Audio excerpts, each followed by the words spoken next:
And as I point them, I want you to be rest assured. Nyinyi ni vijana kama sisi. I want you to be rest assured.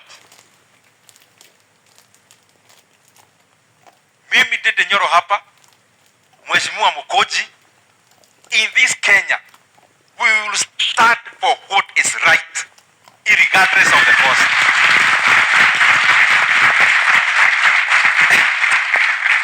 And you know, sometimes we are talking, some guys in positions of government, they think, ati sisi, ati utarusha hii jina hapa, maneno pale. I want to assure them, my friends, we are here for a long haul. And the time for taking advantage of Kenyans by selling ignorance to them, that time is gone and gone forever.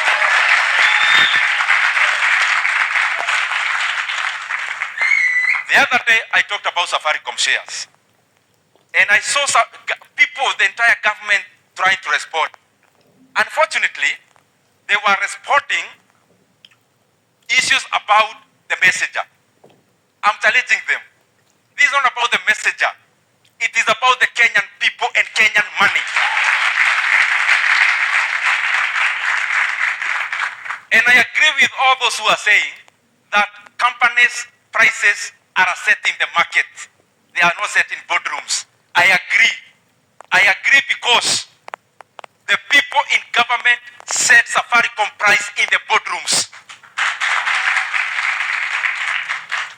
And no one should think that they'll be coming, shout some big English words to Kenyans, and they think we'll be quiet. We are not going to be quiet. You are either on the side of Kenyans, or you are on the side of the people buying our Safaricom share for a song.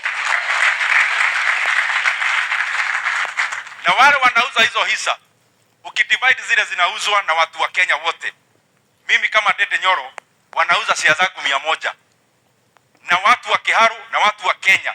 If you divide the 6 billion shares by the 50 million Kenyans, every one of us, kama ni hiyo share inagawanywa mtu apewe, kila mtu ako na share 100 yake. So as you talk to us, please downgrade your arrogance, guys.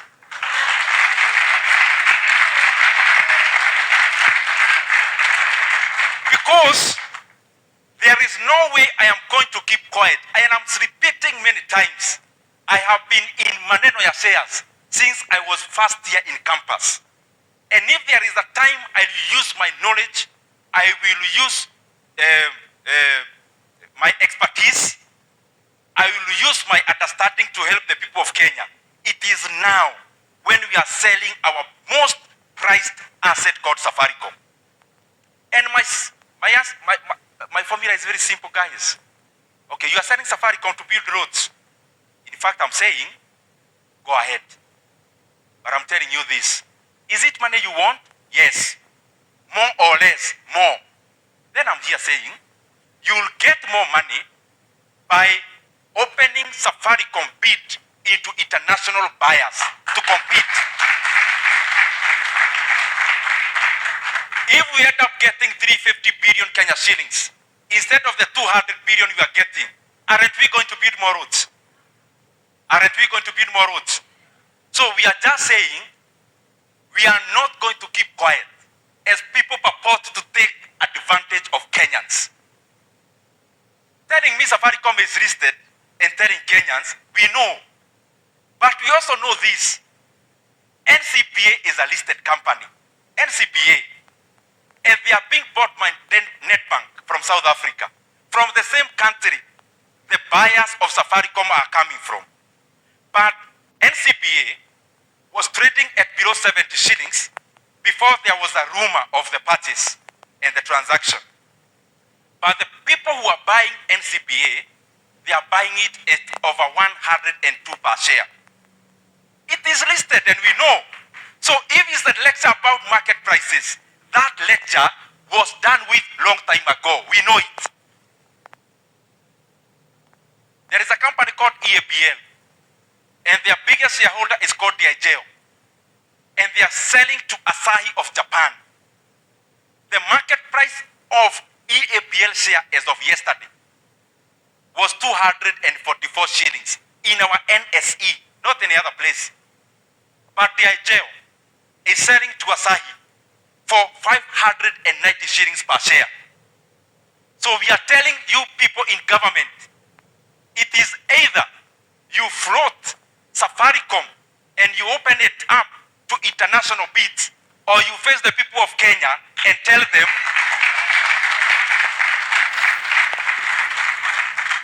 let me repeat, it is either you open up the bid for Safaricom for international bidding so that Kenyans can get more money out of this sale, or you just face the people of Kenya and tell them you are safeguarding your own self-interest in that transaction.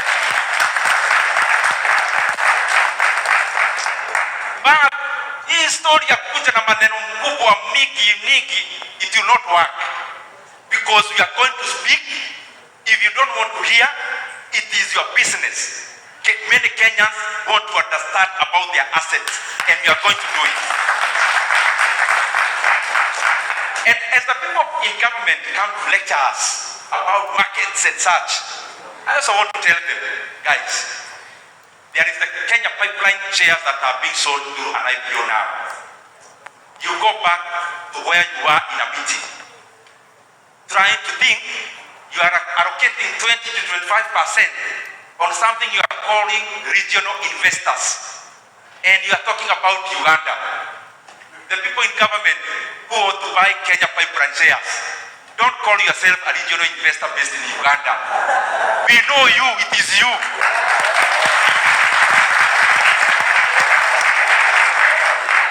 So, hii mambo ya kukuja kusaizi wa Kenya kuwaweka kwa box, hiyo story imeisha.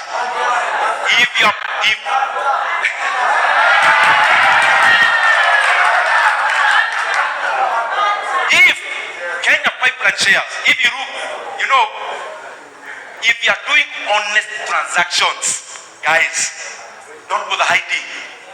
Face Kenyans during the day. That boardroom you went, allocated, yes, that 5% to the national treasury, 20 to 25% into something you are calling regional. That regional investor they are purporting is a Ugandan, but that Ugandan is a Kenyan. And I want the people of Kenya to check. After the closure of the Kenya pipeline IPO from Kenya, the second highest investor will be Ugandan, but that Ugandan is a Kenyan.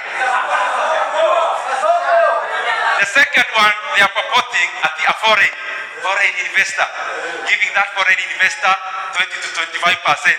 I have the names of those companies. And therefore, I'm calling upon the transaction advisors. If I already have the outcome of an IPO that is closing next month, what is the process for? If I already have, and I can share in public for people to know, if I already have the outcome, what does that talk about the process? What does that talk about the process? So what I'm trying to say is this: kama tunaenda hivi kama Wakenya ni sawa, apia Wakenya tunaenda hivi, lakini hii njia ya kado hiyo imeisha. Now let me put it this way. Kwanza mambo ya safari. Mambo ya safari. I will not, as the Nyoro, keep quiet when my country is losing close to 150 billion Kenya shillings on the sale of Safaricom by the people in government going into a boardroom and deciding the price is 34 shillings for a company whose share price was 45 shillings in 2021. And I'm asking them a very simple issue. What is this that you are protecting? That when a Kenyan asks about Safaricom shares, it is you who is responding on behalf of buyers. How can you be the seller and you are the spokesperson of the buyer?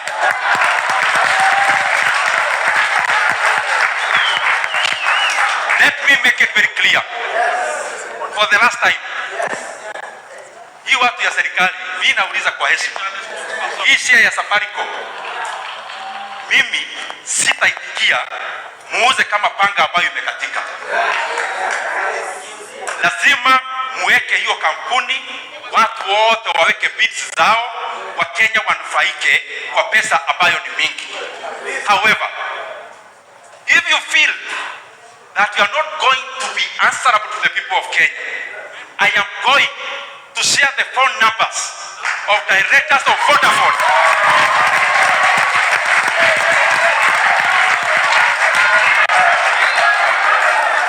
I am going to share the phone numbers of the directors of Vodafone and Vodacom for Kenyans to ask these questions directly to them.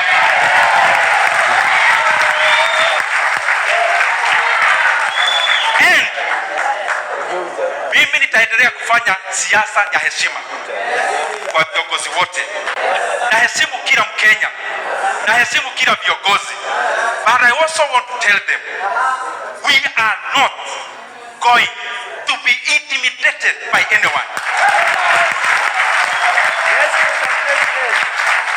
And especially when we know and our conscience is clear that we are doing the right thing for the Republic of Kenya.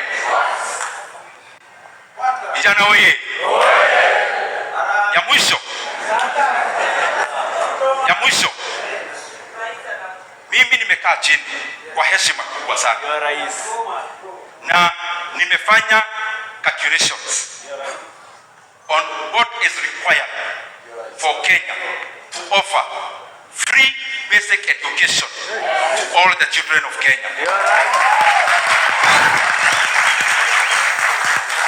Na nimeanza na senior secondary schools. Na nimefanya my calculations. Because I am saying that because my colleagues are in Naivasha. But I took time to also come here. I'll join them tomorrow. And I understand the government was there talking about education. And they were saying they don't know how much it requires for Kenya to offer free basic education per annum. Kwa heshima ya Wakenya wote, hiyo tumefanya. And this is my asking. The government is mobilizing all the grade 10s to report in our senior secondary schools immediately. And they are saying, hata kama huna fee.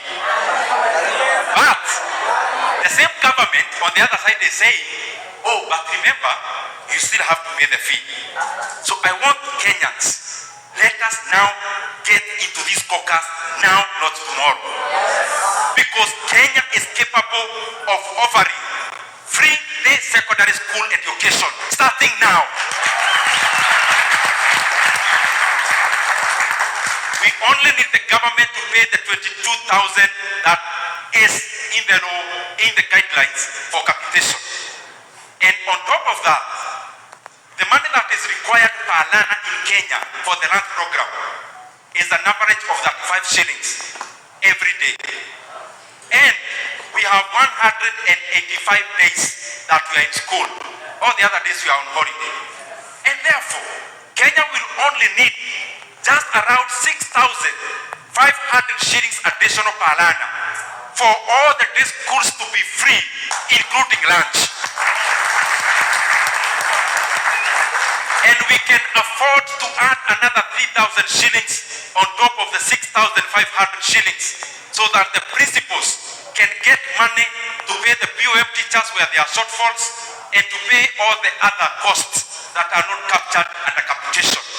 So I'm requesting those who are in government, there are moments that come to a nation that become critical junctures.